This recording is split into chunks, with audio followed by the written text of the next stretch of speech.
Hi, happy Friday. We are at the Friday right before many of us are going to be spending some holiday time with our family. And so I wanted to do a quick talk about how we can cut through BS conversations. I think that that's a really valuable gift to have when spending time with loved ones over the holidays. Spending time with loved ones overall, but it will probably be very useful during this holiday season. Hey Jessica, thanks for joining me today.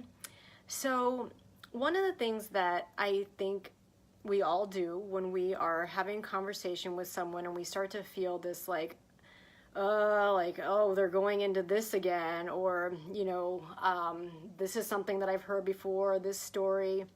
And you kind of start to feel like it's happening, and you think that you're being the bigger person because you're not saying anything, and you're just maybe sitting there and smiling, but actually you're not being the bigger person because inside your mind you're actually really judging them. And so the first thing that I'm going to ask us all to do when we notice ourselves silently judging a person that we're speaking to is to take a moment and breathe. And often when we're judging the person, we have one of two reactions. The first reaction is to maybe think of how we want to argue or what we want to say back to that person, or thinking in our minds, start thinking about how they're wrong and how messed up they are about why they're thinking that way.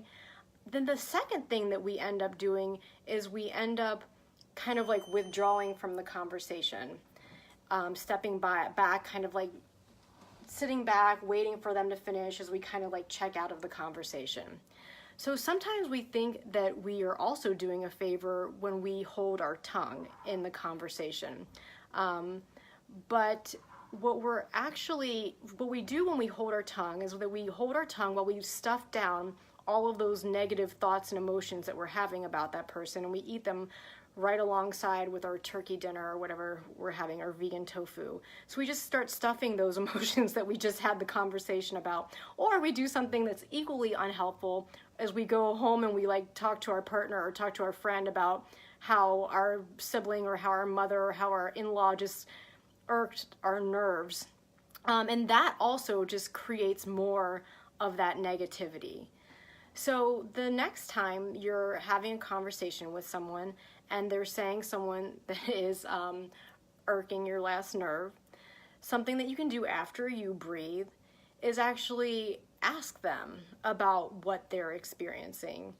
So an example that I'll share from my own life is I had the experience that my mom during the holidays hated Thanksgiving because I had the experience that my mom hated Thanksgiving because she was cooking the whole day and she seemed really stressed out. And then my dad, sat at the table and didn't help at all with anything.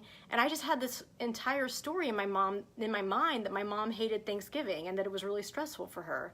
And so during a Thanksgiving conversation, when she's talking to me about how important it was, to spend time with family, that would have been a moment where I would have thought my mom was BSing, and I would have just kind of tuned her out, or would have just listened to her, or I would have started arguing with her about how horrible Thanksgiving actually was based on my own opinion of it. I can actually stop and say to her, well, I'm wondering because I had this experience that you were really stressed out and that you were doing all the work and that you didn't like Thanksgiving. What was your experience? So the question of what was your experience, as opposed to telling someone what you think their experience was, giving them space to actually explain what it was like for them, can create a space for them to authentically answer, and can create the space for you to be able to see a different perspective, or to, hey Michelle, happy Friday, or to actually start to see the reality of a situation, which might be different than the way that you are carrying around, the story that you're carrying around about what happened or what your family experienced or how horrible things were. So being able to ask people what their experience was, how they experienced it, and just stay curious. Every time you start to notice yourself wanting to judge someone, pause, breathe, and then as you're talking to them, just genuinely ask questions. Every time you feel yourself getting judgmental or wanting to like argue with a person or tell somebody how you see it or be like, that's not really how it was, breathe and ask them questions about their experience. And then the third part is that when they answer about their experience, even though it might be different than yours, that you work to accept it and you work to honor the ways that you might be different than that person that you are talking to. And you can start to share about yourself in a way that is from the space of acceptance. Like, oh, that's really interesting that you had this experience.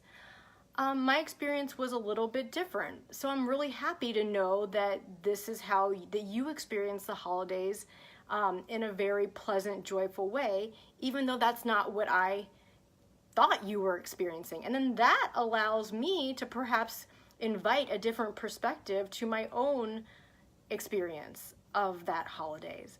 And I just want to remind us all that when we show up in conversations where we can fully accept the other person for what they're saying, and that you can accept the other person for what they're saying without needing to agree with what they're saying. I think we often think that if we acknowledge that we hear someone and that we're here to hear what you're saying, that doesn't mean that you have to agree or that you are agreeing. And one of the most compassionate things that we can do and express to someone is that I'm here and that I'm listening. And so if you want to give someone the gift of the holidays, the next time you see yourself or feel yourself starting to judge them, thinking that you're being the bigger person by not expressing yourself, breathe, pause, ask questions, try to understand, and then fully accept and express that acceptance, if you can, to the person, as well as accepting yourself in the way that you might be experiencing that situation. And so my final practice is this one that I love. And I can't remember who taught it to me, but it was years ago, so it wasn't mine. So I will share it. It is the breath practice of one breath for you and one breath for me. So amidst a difficult conversation, you notice yourself being like, I don't like this, I don't like what this person is saying, and you start to feel yourself like, can't wait till like jump into the conversation, or feel yourself starting to withdraw. Breathe, take one breath for you, honor everything that you're feeling in that moment, everything that you're thinking in that moment. Validate it, acknowledge it, accept it. And then one breath for the other person, and literally have compassion and acceptance for what that other person is expressing, what they're thinking, and what they're feeling. Literally having compassion, empathizing, and putting yourself in their shoes, which is how we build compassion and connection. Again, one of the greatest gifts that we can give each other, our friends, and our family for the holidays. So let me know how this practice goes. I am going to be doing 12 days of coping for the holidays. So if you have some things that are kind of you're trying to cope with for the holidays, inbox me, comment below, private message me, so that I can start to answer them in my next series, which is the 12 days of coping for the holidays. And I will look forward to seeing you all next time. Happy Friday. Bye-bye.